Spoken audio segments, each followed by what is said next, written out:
Deputy Superintendent Keith Oswald. And thank you, Dr. Fenoy.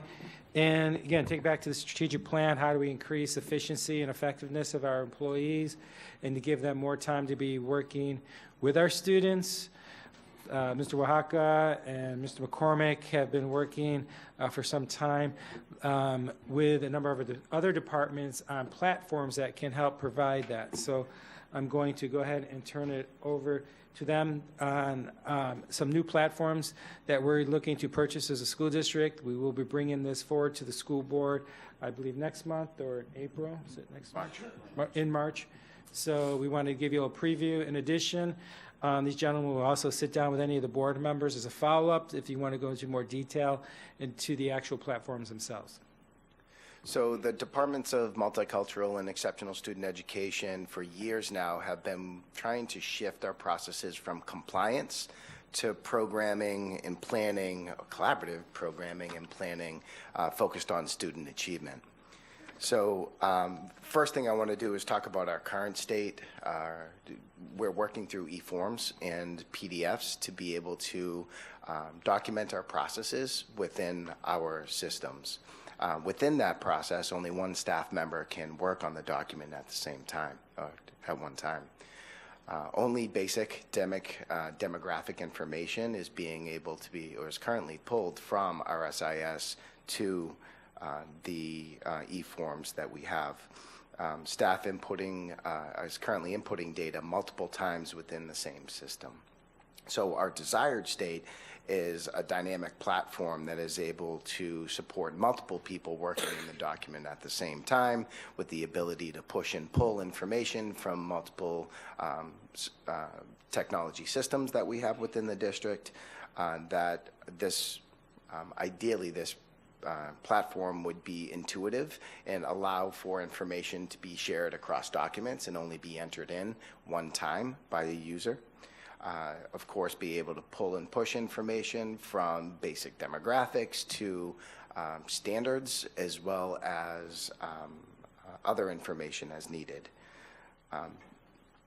Federal regulations and state statutes is critical, and they're always changing. So it'd be nice to have a system that is fluidly keeping up with that, as we try to, but we need to make sure it gets to the documents in order to maintain that level of compliance.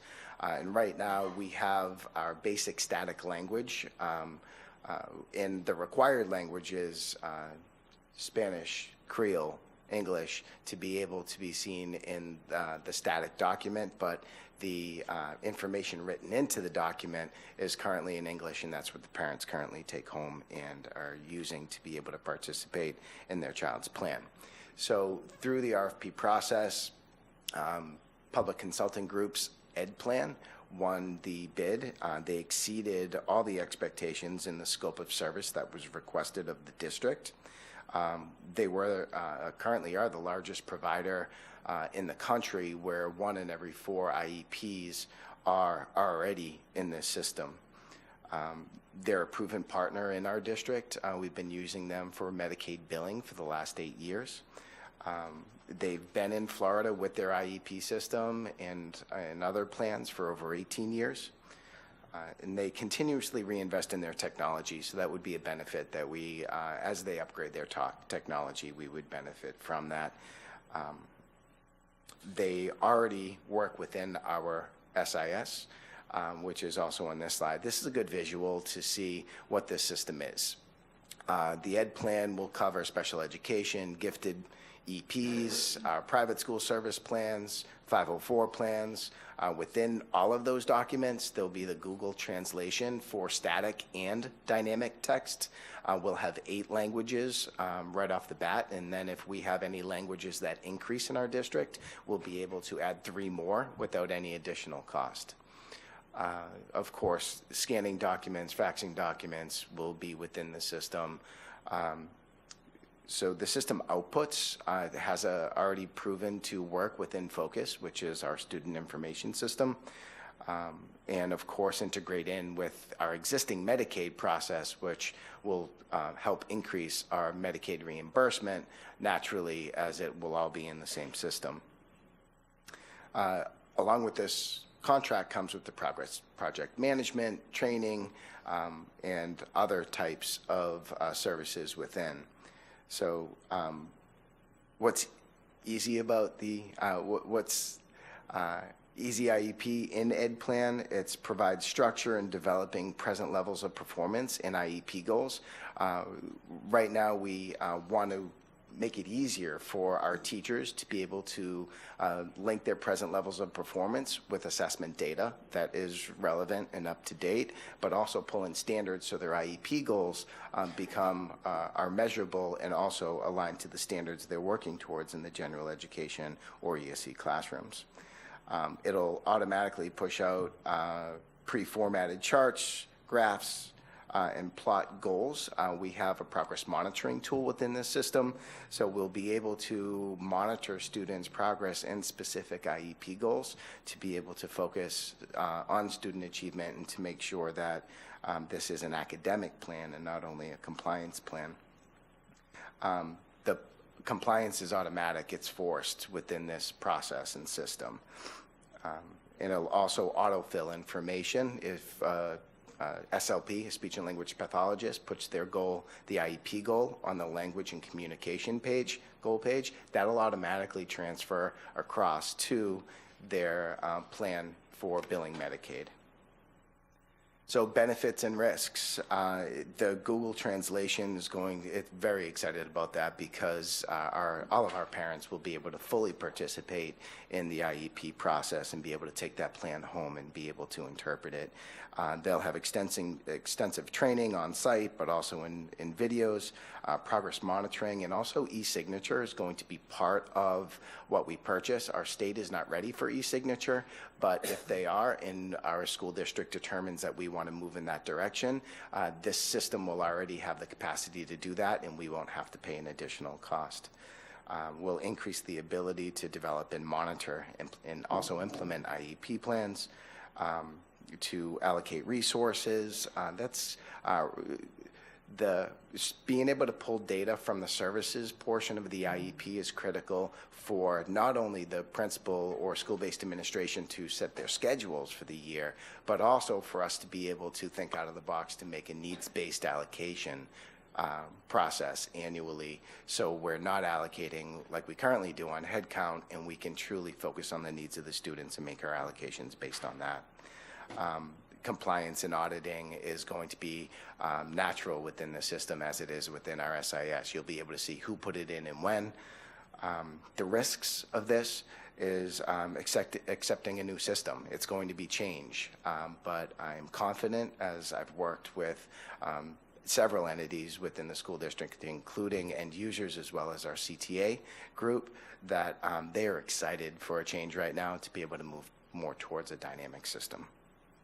This right here is just a visual of what that process would look like within the system, and just with this example you can see that it automatically shows the user what's complete and what's not complete, what needs attention in order for that document to be finalized.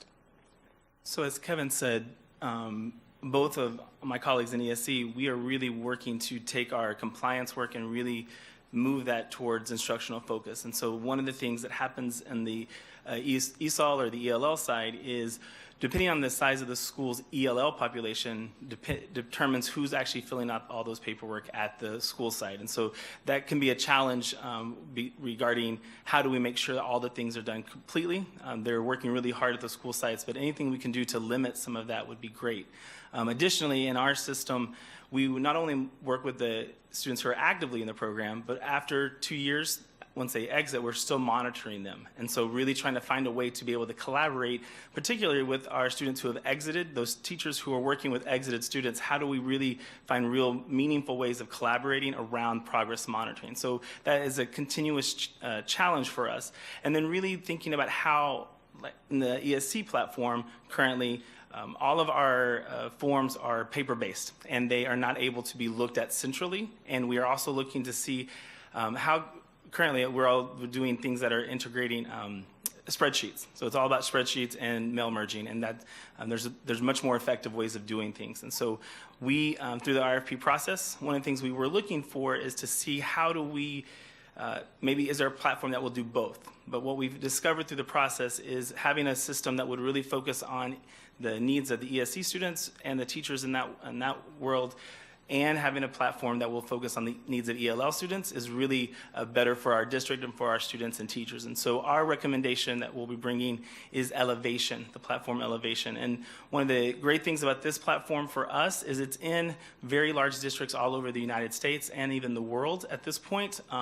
But particularly here in Florida, they are already in large districts. And so one of the things, and I think it's very similar in the Ed Plan platform, when students transfer from district to district, we'll be able to transfer files much quicker. We'll still use the transfer process that we do of files, but we'll be able to place students quicker. Right now, you move a paper file, it takes some time. You can electronically transfer files and place students more appropriately for their education. So in the Elevation solution, as you see at the top, one of the things that's really great for us is all of our parent compliance letters and things that we need to communicate with parents. We currently have them in our 4 major languages, and we're expanding them to the other 4, but this platform has up to 35, and they continue to add more languages.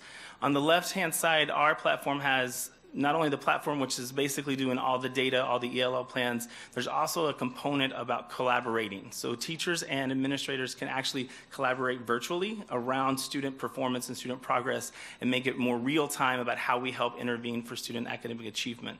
We also have the option, if you on the right-hand side of your screen, for an instructional strategies piece that we will be looking to implement in the throughout the contract. But what's really exciting about this, it's not just a blanket of strategies.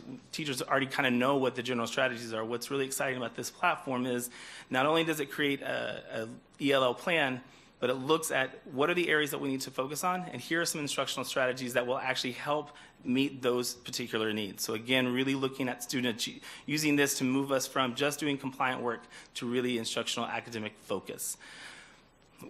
Similar to the ESE platform, there's a lot of benefits. We recognize that implementing a new system is there's going to be some change process, and that's going to take some time. But what Elevation has found is that over 55% of their people that they have surveyed that currently use this, they've saved up to 3 hours of time a week. So all of that time is able to go back into classroom and working with students and really focusing on how we move students academically. Some of the other great things for us, of course, the languages, because our district is continuing to expand with students and growing, and so that's really exciting. And then lastly, as Kevin said, we have really gone and tried to make sure that this is really something that not only the community, but our teachers and our schools are really looking for and needing. So we've been to several advisory committees to kind of show them this is our recommendation. We actually have a few coordinators from some of the schools here who are very excited, as Kevin said, and are supporting this idea. Again, they recognize that there will be some change, but the benefits, I think, are going to far outweigh any of the change management process. So those are kind of the high-level overview of both of our platforms. It's time to turn it back over to Mr. Shaw. Yes, it's been a while since I've looked at the state requirements on cumulative folders, but as we move to the digital world of having all this information, have there been discussions on how we comply with the transfer of student records that require certain pieces of paper to be included in cum folders, and how we'll deal with that with districts that may not have that and transferring those kind of records? Yes, although we'll be having the technology to be able to store the information electronically, we're still going to currently have the paper file as the source file. And if we transfer an electronic file, and our system currently requires that we have a paper, we can print it and put it in their cum folder. So it's the same file, but we're looking to find ways to mitigate that as well through these systems, because we have them both electronically and we have them paper-based. Can those electronic files be transferred to other school districts, or just since it'll be accessed within the county from school to school, does that comply with the requirements that would be in the cum folders? They can if the school district that they're transferring to or coming from has the same platform, and that would suffice those requirements. And we would need the appropriate release form signed by the parent in order to execute that. Ms. Brill, then Mrs. Andrews. Thank you. So no surprise, I'm going to make some comments regarding the ESE portion. I have to tell you, and it's not just my age, I've never been a fan of automated IEPs. But, I've moved on, I accept it. I do think you lose that, it's an IEP, an individualized education plan, and when you talk about auto-populating, it makes me very nervous because you have to ensure parent participation, but I trust Mr. McCormick, so that I'm okay with that. Where I do get really worried is, and I know that it's the way that we're moving in the world, e-signing. Well, I work with e-signing on a daily basis in my professional life. If we're going to use e-signing, I would tell you, do not use it on the parent side because there is no way to assure that the person who e-signs is the actual person. When you do e-signing, you put in an email address. You type in the person's name, you put an email address. It could be anyone's email address. And so if you're doing it on the employee side for teachers to sign off and for staff to sign off, I think you're safe. I think you open yourself up for litigation if you have anyone on the outside e-signing, especially if it's a parent, because you do not know that it's the proper parent. And if you're doing it in the room also, there's no point in e-signing if you're doing it while you're sitting there. Correct. Particularly. And again, you could be sending it to someone else. So until they find a way to ensure that technology is being signed by the right person, you do get a certificate of authenticity and all of that. But trust me, I've seen it before. Other people sign for each other. Just one comment to that. I just want to make sure it's real clear for Ms. Brill. We are not, the only auto population is the current demographic information. Within the system, we'll be able to access a lot of the resources for the team to make more decisions. So the team is still making all the decisions, and there are no pre-populated goals or anything like that. The team is going to need to decide what's most appropriate. So that's my follow-up then, because I've seen it. Not recently, not since you're the ESE director, I'm happy to say, but I've seen where parents have walked in to IEPs, myself included, and they say, we're going to write this, and then all of a sudden you have this, all the goals have been imported in from different places, and in some cases it's a good thing, but it loses the intent of the law when you do that. Mrs. Andrews and Mrs. Whitfield. And thank you, because one of the big problems that we have with the parents is just really the IEP process, the meetings, the understanding, the paperwork, and really having parents informed. So I like the idea of having a piece of this populated. I was happy to see that you've actually worked with some of the big 7 school districts in the state of Florida. Did you get a chance to go over to Broward or Miami-Dade or Hillsborough to see it? It was just a phone call, did you? Yes, I was in the IEP system. We have, and I've seen it. Staff has seen it, and of course, we have teachers who have worked in that system in other counties that have transferred here and are excited to hear that we're considering going in this direction. Yes, and the other piece would be the training component for the parents. If we're going to kind of buy into this, hopefully there will be some components where, because the ESE as well as ELL parents want to be informed, are very informed about the process anyway. So before we actually begin to do this, hopefully there's going to be quite a bit of professional training for parents as well as for our users, the teachers and staff. Yeah, if board approves this next month, we're working very closely with the project management department on a whole rollout and what that looks like, phasing that in. So that is a good point that we'll make sure is built in. And community, thank you. Mrs. Whitfield. Thank you. Such a quick question. Maybe you mentioned this. Is this going to tie into SIS? Or will you be able to see when you look at Focus, we'll be able to pull up and I can see the IEP that's associated with my child on there, or will I not have access to see it? No, they will not have access to see the IEP in the student information system, not on our end. Parents but we'll won't, be able to push and pull information from SIS, but it will not be the actual IEP. It won't be actually That'll be shared to them at the meeting, or shared with them at the meeting, and they'll be provided a copy, and of course given a copy anytime they ask for it. Do you want it to ever do something like that? Would you ever want that to happen?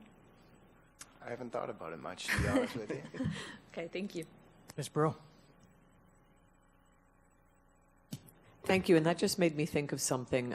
You know, as we have a computerized IEP, and I know we have it already, one of the complaints that we hear from parents is that they'll be in a classroom with a substitute or with a teacher, and they'll say the teacher isn't aware of the IEP. Is it possible to have some kind of a prompt or something where somebody would have to like sign off that they've read the IEP? So that's my first question. We currently have that now within our student information system. There is, when they take attendance, there is an icon that will show if there is an IEP, a 504 plan, an EP. Within the teacher's lesson plan, they need to reflect the accommodations of the students with services within that lesson plan for the substitute. So will a substitute get a full copy of the IEP? That wouldn't be our goal, but they would have enough information to know if there's a medical condition that needs treatment or... Is that monitored as a follow-up? Because I know like in the testing environment, I get complaints frequently that the accommodations for testing that were in the IEP are not followed. So it's great to have an icon. It's not great if it's not clicked on. It's an area that we'll have to work on training to ensure. And then just another follow-up, since we're doing this, and it just dawned on me also that, you know, for the students that get portfolios, since if you're talking e-signing and we're going into a higher level of a more automated IEP or an easy IEP, maybe down the road, and this would have to, the state would have to approve it, but maybe it's going to be something later on for our lobbying, is to get a paperless system for portfolios. You know, businesses use that all the time, where you can scan in documents and have it there. And how great would it be when a student's in middle and high school to have all the documents that reflect the standards in one electronic place that you could shoot up to Tallahassee to get an approval? So it's just a thought to put in the back of your minds. And in the ELL platform, you are actually able to upload like student samples to attach to their ELL plan so that we can keep that ongoing portfolio as well in PDFs. I believe part of that's available in EasyIP, but for sure in Elevation. I just want to confirm that we are not an e-signature yet and not going there. We have the option to if we choose to. Similar on the ELL side. All right. Thank you very much. Absolutely. Mr. Superintendent, before we start the next workshop, I want my board colleagues to know that after the last school board meeting, the chief of police met with Dr. Fenoy and I and said they wanted to change the security protocols for the boardroom. So from here on out, the speakers will come to the podiums, starting today with our speakers, and at the next meetings that are coming up, there will no longer be a